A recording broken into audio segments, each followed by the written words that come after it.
What's up, y'all? Today we got a question from our buddy Casper. He says that he's 19 years old and he can't seem to accomplish anything in his life. Got a lot of life ahead of you, buddy, don't worry.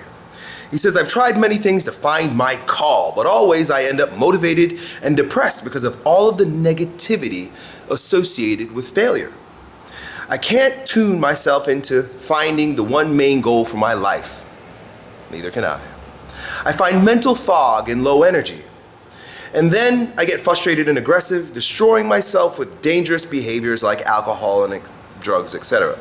How do I stop this destructive cycle? And what should I do to find my goal for life?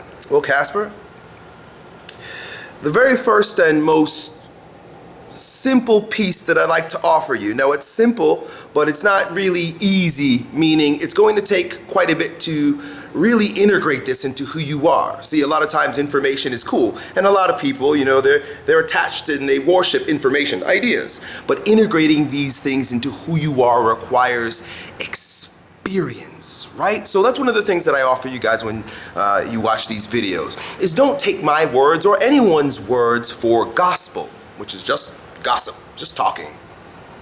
Experience them, because only then does it become true. Nothing I say is true until it's integrated into your personality, your consciousness, who you are at a core level. The things I share with you, especially if I come at you with a very deep and profound passion about the thing I'm talking about, isn't because I've read about it, and isn't because someone told me about it, it's because I've experienced it. So it comes out of my body like it does because it's a piece of who I am.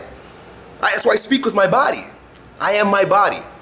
And when I speak to you, I give you who I am. But if you notice, there are a lot of those who, and of course I'm going on a rant now, there are those who give you information. And they're not very embodied with their language, because they don't own that information. It's regurgitated bullshit. And I don't want you guys to regurgitate my bullshit. Make it your own, but make it your own by trying it out. Okay? And there are multiple different levels to this, so I'm going to begin like this, my friend. Understand, come to really appreciate and integrate into your behavior the idea that failure is necessary. Failure is success, and success is failure. Right? They're implicit. They need each other. The more deep and profound your failure, the more deep and profound your success. The more failures you have, the more successes you will have. The darker the night, the brighter the day. The harder the ball hits the ground, the higher it goes up. Do you understand? This is physics. Of course, it's a metaphysics with regard to the ideas that guide our life, that and the stories we tell ourselves about failure and success. But physics still applies. Fail hard, bro. Go deep into the failure. Not only allowing yourself to have the failure, meaning it's happening to me, failure's happening right now, but experience the failure for all it is. Explore it. Feel it. Look at it from every angle, because it is in the depths of that failure, deep in that hole, deep in that darkness, that you learn all the lessons that allow your success to be that much more profound. Do you see? We often get attached to the stories of someone's success. Boy, this guy's successful.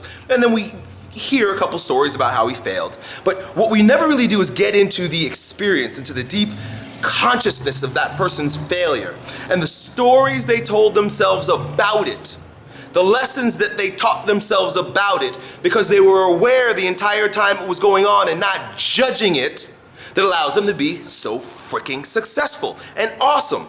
The more you're not awesome, the more you're a sucker and a failure, the more you have the potential to be awesome, to be great, to be a success. But it all depends on the story you tell yourself about the circumstances. When I fail, I tell myself resourceful stories about the failure, and I don't get attached to the circumstances. Meaning, I lose $1,000 in an investment. I lose $10,000 in an investment. Now, the circumstances can make you depressed, can make you, as you say, become unmotivated and start drinking. Because I lost $10,000. And you know what someone who's attached to the circumstances will do? They will begin delving into and telling themselves, repeatedly telling themselves stories about how bad it is. It took me 8 months to save $10,000 and it's gone in 5 minutes.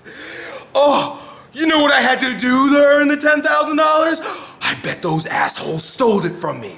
It's just, and they're using it to buy prostitutes and alcohol and drugs. And you can really go into, because it's all stories. We do this to ourselves. Never think you're not telling yourself stories. You're always telling yourself stories. Always. We know ourselves by the stories. Now, these stories brainwash you. That's why, you know, not only in our ancestral culture did we sit around fires and the elders told stories, because that's how they brainwashed the children, but we have Disney today. We have TV. They brainwash us with what? Stories. It's all fucking stories. This whole thing, we come to know it by stories. The beautiful thing is, you can tell yourself any story you want. Stop telling yourself unresourceful stories about your failure, because it ain't gonna help you get out of it. It's gonna make you go deeper and deeper into the depression, into the sickness of the failure. And it's your fault at that point. When failure happens because of circumstances, it's not really always your fault. But when you stay in the depression and the unmotivatedness and the alcoholism associated with the pain, that's your fault. I lose $10,000, I immediately begin telling myself stories about why it was supposed to happen. I believe everything was supposed to happen. Everything's supposed to happen. Everything happens for a reason. Now, I don't have scientific proof. Fuck scientific proof. It's a story. In fact, science is a story. And it's a story that helps me. It might be complete bullshit. I like to believe there's a God that's producing these failures for me. Because each one of these failures is like God being my coach saying, Elliott, pick up a little bit of a heavier weight because I want you to get stronger. God is my bullshit story, and I love it. And God being my coach, giving me failures because it's heavier weights for me to grow stronger with, is my story, and I love it. Be okay with telling yourself bullshit if it's going to help you. My bullshit got us here. You're watching me because I'm a good bullshitter. I bullshitted myself into making these videos. In fact, there are times when I'm very depressed about some of the feedback about my videos. It hurts my heart, and you know what I do? Tell myself a story about why I gotta keep making them. I feel like a failure. Tell yourself a story about why that failure is necessary for your success. In fact, don't even call it failure. Call it a lesson, my friend. As far as discovering your way, the thing you're going to do, the thing you're going to be, your calling, you call it. My man, it's all about the story you tell yourself, once again. And that story, as with all stories, are dynamic. They constantly change because your circumstances are constantly changing, especially if your story starts coming true.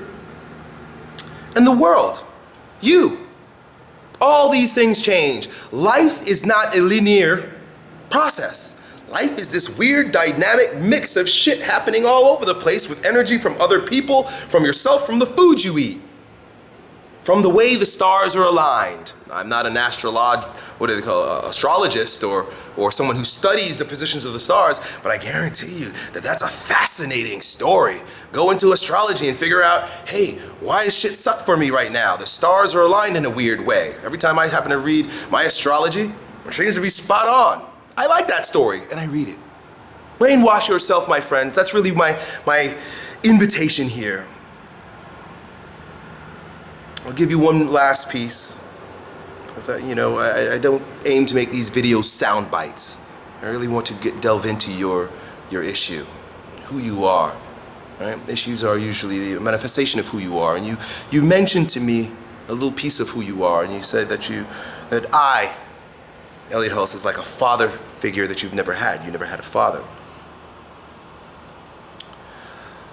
A lot of times, the experiences that we have in life that are out of our control then embed stories into our consciousness that we are completely unaware of, And unless we take time to explore the emotion, the feelings in our body associated with it, at its rawest and realest, until we allow that to happen, we're going to have a very difficult time doing what I said just now, and that's telling yourself better stories. Because a lot of those pains are trapped in your body. Explore the pain associated with not having a tangible father figure, a real one there with you. Deal with the pain associated with that, because I know a big part of it is what's holding you back from experiencing the successes that you should have on the flip side. Come to know yourself, my friends. But not only coming to know yourself, but begin to create yourself. See where you are, assess your hurts, your pains, your circumstances. Be real about it. And then develop a fairy tale about how you're going to deal with it. Done.